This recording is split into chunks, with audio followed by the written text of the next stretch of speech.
Good morning students. हमने हमारी ये जो पोयम है इसका नाम है स्विफ्ट थिंग्स, इसकी फर्स्ट और सेकंड स्टैंजा को पढ़ा, जिसमें हमने देखा कि जो फास्ट मूविंग थिंग्स होती हैं, जो तेज़ चलने वाली वस्तुएं होती हैं, वो बहुत ही सुंदर होती हैं। कवियत्री यहाँ पर कह रही है कि सभी चीज़ों में क्या होती है, सुंदरता होती है, आकर्षण होता है। और इसलिए पहले उन्होंने क्या कहा कि फास्ट मूविंग थिंग्स जो होती हैं, तेज़ चलने वाली वस्तुएं जो होती हैं, वो सुंदर होती हैं। अब थर्ड एंड फोर्थ स्टैंजा जो आज हम पढ़ेंगे, उस स्टैंजा में कवियत्री कह रही हैं, पोइट्रेस कह रही हैं कि स्लो थिंग्स जो हैं वो भी क्या होती हैं, ब्यूटीफुल होती हैं, उनमें भी आकर्षण होता है। अगर हम उनको ध्यान से देखें तो वह भी हमें अपनी ओर आकर्षित करती हैं। तो देखिए, स्टार्ट करते हैं। And slow things are beautiful. Poetess कह रही हैं कि धीमी चलने वाली जो वस्तुएं होती हैं वो भी सुंदर होती हैं। The closing of the day, सबसे पहले उन्होंने उदाहरण देते हुए क्या कहा कि दिन जब क्लोज होता है, मतलब दिन का जब समापन होने लगता है, तो उस समय क्या होती है, शाम होती है। तो शाम जब होती है तो वो भी अपने आप में क्या होती है, बहुत सुंदर और आकर्षित होती है। क्यों? क्योंकि जब शाम होती है तो धीरे धीरे वो शाम किस में बदलती है, रात में बदलती है, एक साथ तुरंत ही थोड़ी बदलती है।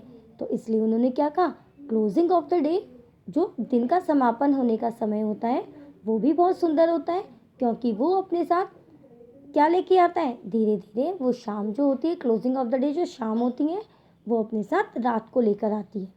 The pause of the wave, अब लहरों का जो टूटना होता है, भाई समुद्र, यहाँ पे कवियत्री कह रही है कि हम अनुमान लगाएं, हम कल्पना करें कि क्या है, हम समुद्र को देख रहे हैं।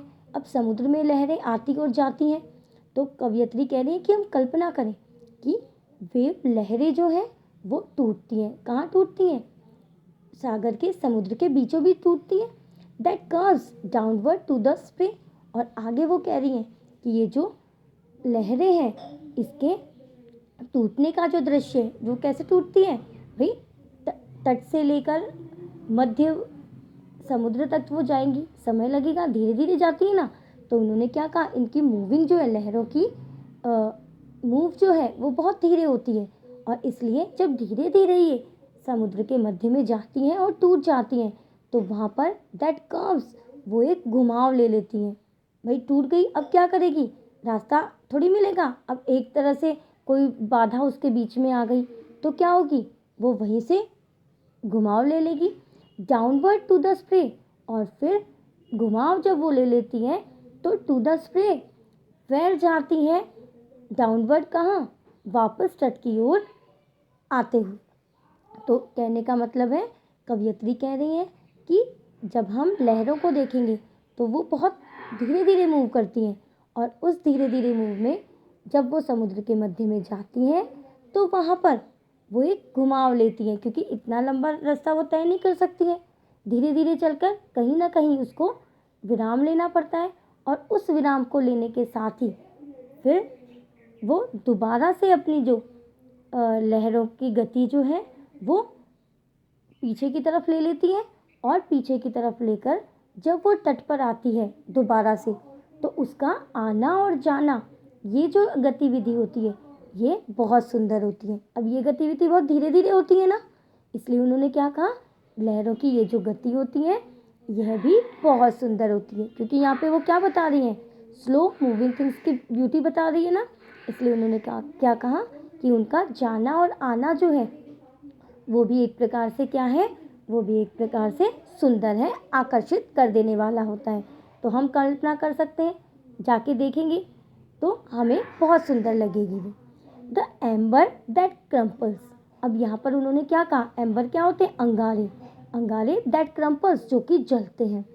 तो अंगारे, जैसे चूल्हे के अंदर आग होती है, आँच होती है ना, उसमें से अगर हम छोटे छोटे जो कोयले के टुकड़े हैं जो लाल हुए रहते हैं, उनको जब हम बाहर निकाल के रखते हैं तो वो धीरे धीरे ठंडे होते हैं, ठंडे होते हैं ना। पर जब बाहर रखे हुए होते हैं तो हल्की हल्की उसमें क्या आती है, रेड कलर की ग्लो रहती है, चमक रहती है, और धीरे धीरे वो ठंडे होते हैं। तो कवयित्री कह रही हैं कि ये अंगारे भी जो हैं, जो धीरे धीरे ठंडे होते हैं, ये भी एक प्रकार से हमें अपनी ओर आकर्षित करते हैं। भाई हमें उसकी जो रोशनी बार बार लाल और फिर चली जाती है, फिर वो चमकते हैं, फिर वो चली जाती है, तो हमें अपनी ओर आकर्षित करते हैं ना। तो उन्होंने कहा इनका भी अपना एक आकर्षण है। आगे वो कह रही हैं द ओपनिंग फ्लावर। अब ओपनिंग फ्लावर मीन्स खुलना, फूलों का खिलना। खुलना मीन्स फूलों का खिलना। अब ये दृश्य कब होता है? कि सुबह सुबह होता है। तो सुबह का वर्णन करते हुए वो कह रही हैं कि जब धीरे धीरे फूल सुबह के समय खिलते हैं, ब्लूम होते हैं, तो वो दृश्य बहुत ही सुंदर और आकर्षित कर देने वाला होता है, क्योंकि उस समय बहुत ही मोहक, बहुत ही सुगंधित महक जो होती है वो आती है। अब ये जो प्रक्रिया होती है, प्रोसेस होती है, वो बहुत स्लो होती है, धीरे धीरे होती है। जैसे सूरज आएगा तभी वो धीरे धीरे धीरे धीरे अपने क्या करती हैं, पंखुड़ियाँ खोलते हैं फूल। तो उन्होंने क्या कहा कि फूलों के खुलने की, फूलों के खिलने की जो ये प्रोसेस होती है वो कैसी होती है, वो भी बहुत ही आकर्षित करने वाली और सुंदर होती है। आगे वो कहती है and the ox that moves on in the quite of the power. अब आगे वो कह रही हैं कि ऑक्स जो बैल होते हैं, हम सभी उसको क्या मानते हैं, हम सभी सोचते हैं कि अरे ये तो अनुपयोगी है, ऐसा ही है, घूमने दो। पर कवयित्री उसमें भी सुंदरता बता रही है। क्या कहती हैं कि that moves on in the quite. जो ऑक्स होता है वो बहुत धीरे धीरे चलता है, पर उसकी ये जो धीरे धीरे चाल जो है, उसकी ये जो विनम्रता है, यह भी एक प्रकार की क्या है, शक्ति है। उन्होंने उसकी विनम्रता, बैल की विनम्रता को उसकी शक्ति कहा है।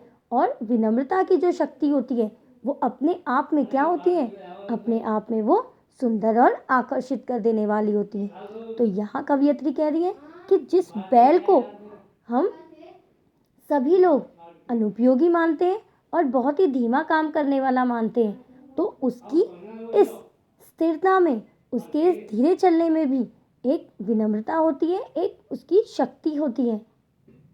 और यह शक्ति जो होती है अपने आप में सुंदर और बहुत ही आकर्षित होती है। तो यहाँ पर कवयित्री जो है उन्होंने क्या कहा कि इस दुनिया में जितनी भी वस्तुएं हैं, सभी कुछ ना कुछ सुंदरता और कहीं ना कहीं आकर्षण अपने में विद्यमान रखती हैं। चाहे वो तेज चलने वाली चीज़ें हों, चाहे वो धीमे चलने वाली वस्तुएं हों। तो इन सभी की सुंदरता अगर हम देखना चाहें तो कल्पना करके, कवयित्री की तरह कल्पना करके हम उनकी सुंदरता को, आकर्षण को देख सकते हैं। तो देखिए इन्होंने यहाँ पर 3-4 एग्जाम्पल्स दिए। हम भी हमारी प्रकृति में आसपास की जो वस्तुएं हैं उनमें सुंदरता देख सकते हैं। तो यहाँ पर क्या करना है, हमें कल्पना करनी है। आप कल्पना करके देखिएगा, आपको भी इन सभी चीज़ों में ब्यूटीज, चार्म, अट्रैक्शन दिखाई देगा। I hope you understand. Thank you.